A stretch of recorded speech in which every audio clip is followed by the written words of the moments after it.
We are very lucky to have with us live here in the studios this morning Ed Mead and Gregory Lewis. Ed Mead is a former prisoner who was imprisoned for 18 years as a result of acts committed while a member of Seattle's George Jackson Brigade, a radical underground group that operated during the 1970s. For the past 14 years, he has been the editor of the quarterly Prison Focus magazine, and for the past year and a half, he's been publishing the monthly Rock newsletter. Gregory Lewis is a longtime Seattle-based human rights activist and the producer and host of the podcast allpowertothepositive.info. Ed and Greg, thank you very much for coming and spending time with us this morning. Thank you for having us. Thank you. So let's start out. Tell us briefly about your work and your publication, starting with you, Ed. Talk about Prison Focus and Rock. When I got out of prison, I taught myself computers while I was on the inside, and as a result of that, was able to get a job in San Francisco. And while living in San Francisco, I became involved with an organization called California Prison Focus. And their focus was on prisoners who are held in the security housing units, or SHUs. And they published a quarterly newspaper called Prison Focus. And I became the editor of that, and just became a labor of love. And I've been doing it for about 14 years. It's got a circulation, the print run is between 7,000 and 3,000, and primarily the readers are prisoners in California. The Rock newsletter I started as a communications vehicle for prisoners who are in the security housing units in California, and it has a print run of about 500, almost entirely SHU prisoners within the state of California. All right. And Greg, All Power to the Positive. Well, All Power to the Positive is a show that I started putting together with my co-host Jacob the Jacobin Brown in December of 2010. And that whole thing started off, we listened to talk radio and whatnot, and that just, what we heard was just okay. It was just okay. So we decided to get on there and add our voices to the discussion, as well as great local hip-hop, R&B, dancehall, in fact, music from all over the world, mixes, and, the voices of the grassroots, the folks that just really don't get no shine, the folks that'll, be filmed talking at, around a really serious issue, and, you look at their YouTube page a month later, and it's only got, the topic's only got like, less than 100 hits. So finding those folks, the parents, everything from, issues such as, this upcoming prison action, all the way to, the parents of children, murdered by police and so on. All right. So let's talk about an issue that you both have obviously been covering for many years now. I know for at least 20, which is the U.S. Prison Industrial Complex. Can you give us an overview of that? Sure. I went to prison and came out almost 20 years later. It's sort of a Rip Van Winkle experience. In 1970, there were 350,000 prisoners in the United States, and today there are 2.3 million. But does anyone feel any safer? Does anyone feel less fear today than they did back then? There are 7.3 million Americans under some form of judicial supervision, parole, probation, that sort of thing. And there are 14 million ex-convicts out there on the streets, or out here in minimum custody. That's nearly 25 million people. And count the families and friends of those people, and you can see the potential for a movement for change, and which begs the questions of why would there be a movement for change? Isn't everything going just fine? And of course, that's not the case. The recidivism rate in California is 70%, and if you had a factory that put out a product with a 70% failure rate, you would want to know why. People would stop buying it. And on the subject of epic fail, just to give folks a perspective and to give them a visual, right? From Glenn Ford, Black Agenda Radio, he was citing a statistic where he said, in the United States, there are more black and brown prisoners in U.S. prisons than the total number of prisoners in all of China. So, let's let those numbers reverberate in your mind for just a moment as Ed continues. We have 4% of the world's population, the United States does, yet we hold 25% of the global prisoners. The fact of the matter is that it would be cheaper to send these people to Harvard and make nuclear physicists of them than it would be to keep them in prison for a year. But for some reason, people have the idea that you can get good things as a result of doing bad things to people. And it just doesn't work that way. If you have a dog, you know that reward is a better motivator than punishment. And in terms of the treatment of prisoners in prisons since back in the days when you were there, what has changed there? Well, let me bring this around to California. There have been a lot of changes, and the changes have been towards the worst. There used to be back in the late '60s and early '70s, there was a gay liberation movement, and there was a drug legalization movement, and there was a prisoners movement. Well, today here in Washington, marijuana is legal. Gay marriage has been approved, but somewhere along the way, the prisoners fell off the boat, and belatedly, they're starting to bring that back. On the inside, there's been in response to every sensational crime, they take away a little bit more from the prisoners. They make their conditions a little bit rougher. California, as I think most people know, has a horrific gang problem.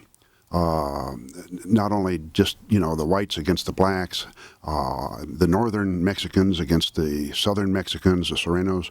It's the whites, the Aryan Brotherhood and Nazi lowriders. There's just, all sorts of these prison gangs. And the response of the state of California has been to lock suspected gang members up. And they've been doing this for about 40 years. And what they do is they take these gang leaders and they put them in security housing units. They put them in a cell, a windowless cell, and they're in this cell 23 hours a day. Most often 24 hours a day, but several days a week they get out into a little dog run, a little dog cage where they can supposedly exercise. And the only way that they can get out is by debriefing, and that's just a fancy word for snitching. So you can be labeled as a gang member for almost anything. Sometimes in my newspaper, the Prison Focus, I mention George Jackson, and if a black prisoner is found with a copy of this newspaper with the name of George Jackson in it, then that is one of the 3 points that can count as charging him as a member of the black guerrilla family, for example.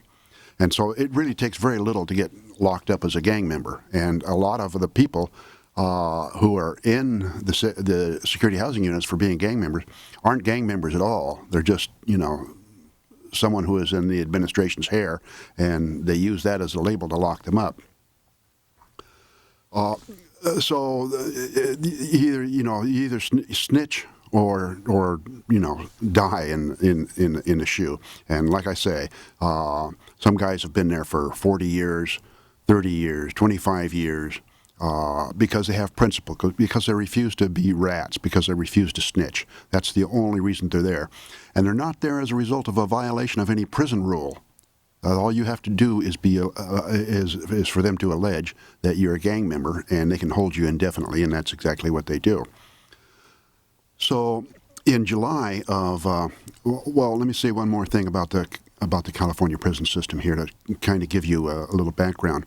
In 2011, the United States Supreme Court heard a case from the Ninth Circuit Court of Appeals, and before that, the United States District Court, on overcrowding and the medical treatment inside the California prison system.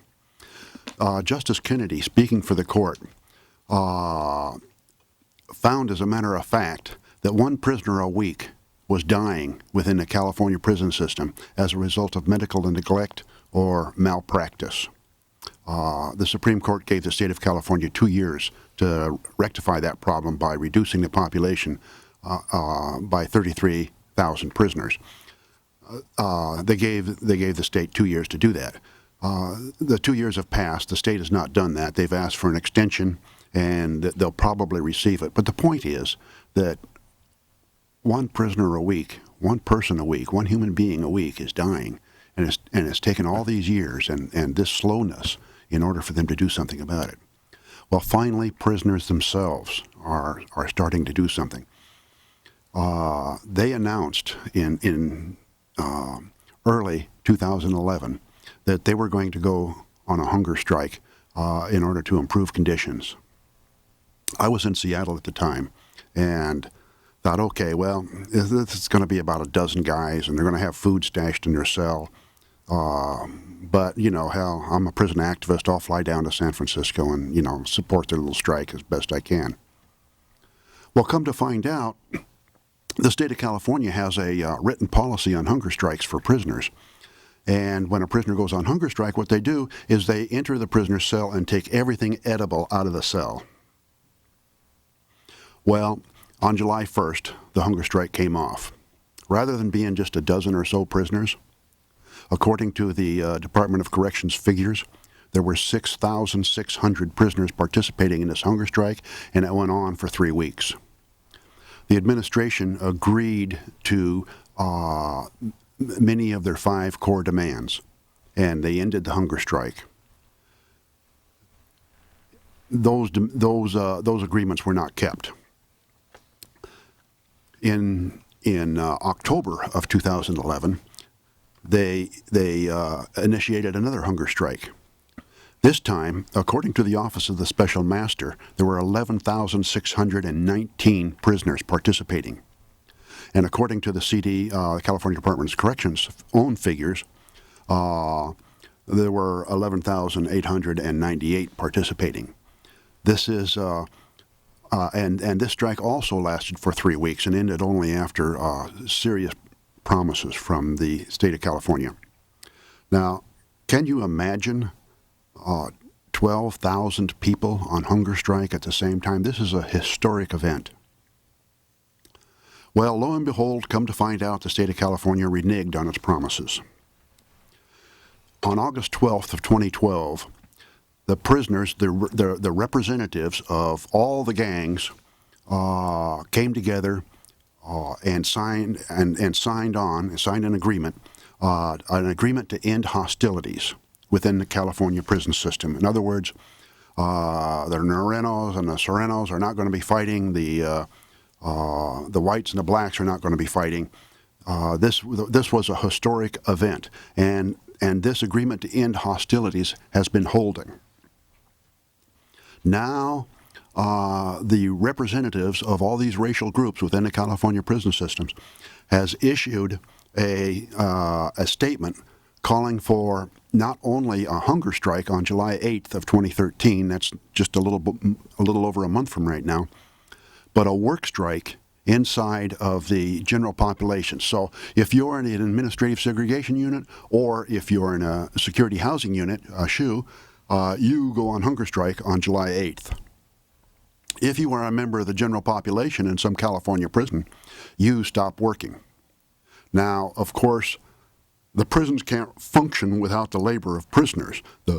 They sweep the floors, they cook the food, they do everything, the non-custodial duties almost. They even teach in the schools. They do a whole lot. And so the only way, it used to be a crime for workers out here on the streets to organize back in the 19th. They called it criminal syndicalization or something like that. And now the idea of prisoners organizing or going on strike seems foreign, but it's just the same thing. The prisoners are starting to catch up with with the rest of the social movements. And in this process, they're going to learn how to exercise power. They're going to learn how to be responsible. And this is a really good thing. So what Greg and I and a group of us, we call ourselves Free Us All, not Free Us All, which sounds like something you clean your drain with, here in Seattle, and there's a group in Portland, and a very strong group in the Bay Area and Los Angeles, are organizing outside support for the July 8th, 2013 prison strikes. And that's what we're here to talk about. And also, too, I want to give honorable mention not only to these individuals who are taking huge risks to even do this, not only to their health, but also their own personal safety, and even risks to their families on the outside, as far as visitation and that sort of thing, or communication with them at all. And certainly any kind of court cases any of them may be having may be affected. So, people really need to, grasp deeply the ramifications of what these guys are doing, and also, too, how that may reverberate on the outside, period. Because even getting in there, he's talking about the gang designations. In Chicago, two or more people standing on a corner, if the police roll by, they can declare you a gang and arrest everybody, and it's up to you to sit up there in court and prove that you're not. Okay?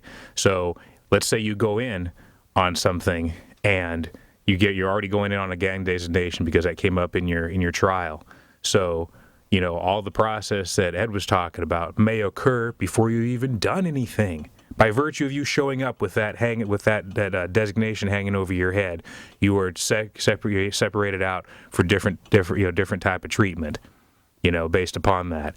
The other thing too, we have, I was just reading before coming over here. There's a woman in I believe D.C. She's a 45-year-old mother.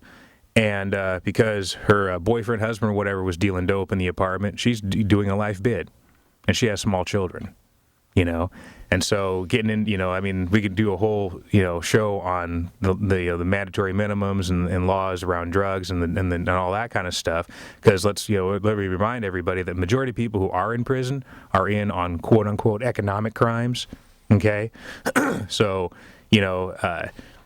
it's almost like the modern day debtor's prison, plus torture, and couple that with the fact that also municipalities are now also jailing debtors, like the state of Ohio.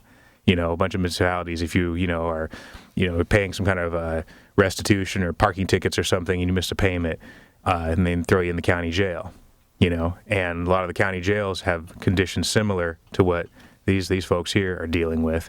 And again, that's a whole other subject for another show. But I also want to mention the hunger strike going on in Gitmo right now in Guantanamo Bay, and there's over 100 prisoners and counting involved with that, and also ongoing hunger strikes in Palestine in the prisons there amongst Palestinian prisoners. And those strikes have been going for way longer than what these guys are doing. But it's important to connect the dots because the issues facing all these individuals are similar. One might ask, what are these 5 unreasonable demands that the California prisoners are asking for that the state won't honor, that the state will lie about, won't give in? They're pretty brief and they're pretty easy. The first is to eliminate group punishments. If one person acts out, the guards come in and punish everyone. The idea being, of course, is that this will pressure the prisoners to police themselves, which isn't their job. Group punishment is not a good idea ever. The Nazis used it, and we didn't approve. The second is to abolish the debriefing policy, which I mentioned earlier, that the only way you can get out of the shoe, if you're labeled as a gang member, is by debriefing. And debriefing, is, as I said, was just another word for ratting on all your friends. And you don't just have to tell them who's a member of the gang and all the illegal stuff that was going on in terms of the gang. You have to continually do this. And then they move you to what they call a soft yard. They move you to a prison where other debriefers are held. And people with principle, don't rat on their friends. The third is to comply with the recommendations of the U.S. Commission on Safety and Abuse in Americans' Prisons, which was put out in 2006. And, to comply with the U.S. Commission on Safeties, to comply with what they say should be the case. I mean, that's really not a big deal. Nor is number 4, provide adequate food. Everybody should have adequate food. And the last demand, provide constructive programs and privileges for SHU prisoners. In other words, allow them to participate in correspondence courses and to improve themselves, rather than just sit in a cell and vegetate for 23 hours a day. I mean, this isn't radicalism, and it's certainly not rocket science. It's basic human rights. The Universal Declaration of Human Rights, which the U.S. Constitution claims is the law of the land, proclaims that all humans have the inherent right to the freedom from slavery, forced labor, torture, and cruel, inhuman, or degrading treatment. The 13th Amendment abolished slavery for everyone, except those convicted of a crime. So we have 2.3 million slaves here in the United States today, slaves of the state, disenfranchised from the political process, unable to vote, held in conditions of dependency and irresponsibility. How can anyone expect to get something positive as a result of doing that to people? And then also we should mention torture that has gone on as well, because Pelican Bay in particular, I'm trying to remember when this came down, it was not too long ago that guards were instigating fights between prisoners and shooting at those who would not participate. And that was just recent that the feds jumped on them for that one. Yeah. So this is the environment these guys are working in.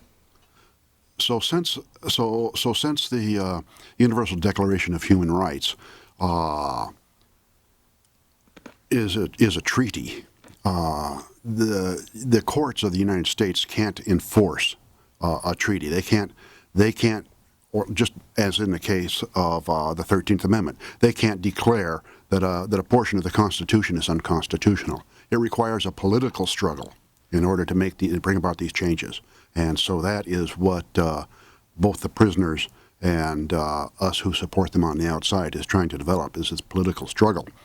Now, it should also be noted that the prisoners have not only called for a hunger and work strikes within the state of California's prison system, they're asking prisoners throughout the United States to draw up your own list of demands and to go down on July 8th in solidarity. In other words, let's make this a national push. It's probably not going to go very far in national terms, but in terms of California, I think we can expect some peaceful fireworks starting on July 8th. And one other thing with respect to this struggle is that the representative in all their documents, in all their paperwork, in all their calls, have insisted that this be a peaceful struggle, nonviolent struggle. And what's also significant is already some of the first folks outside the state of California to answer the call are some young people in a juvenile facility who have drawn up 11 demands. And I'm sorry I don't have them in front of me today, but we're putting together our website. Is that freeusall.org? Yeah. So we'll have that posted for you once that's ready. But the young people, we're talking 12, 13. Hill. Is that Green Hill? Yeah. Okay.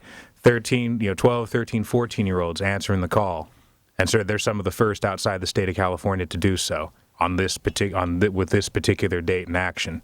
And one of their demands is to eliminate the slavery provision of the 13th Amendment, which is really far-reaching for these young people, a far-reaching issue for these young people to have internalized at this point. So I think we expect to see some real changes developing. Parents, listen to your kids. Listen to your kids. Listen to your kids. Educators, listen to your kids. Listen to your kids. Listen to your kids. Just under 5 minutes left. How do California prisons compare with the rest of the country? Are they the worst? I would say yes. And one of the reasons is because until recently, the huge levels of gang violence. When you go in to a California prison, you can't just go in there and do your time. You are segregated by race, and if you're white, you're put in a cell with a white, and you're expected to be a part of that structure. And if there's gang hostilities going on, and you have to go out and participate in that conflict, in that hostility. If you don't, then they have a saying in these gangs: blood in, blood out. And if you don't participate, if you don't do what you're told to do, then you yourself are a target, and that makes it really bad. But they have people triple bunked in gyms, and it's hugely overcrowded, making conditions bad. And they've taken out the weights, and they've taken this, and they've taken that, and they've taken the other thing. It's just increasing levels of repression.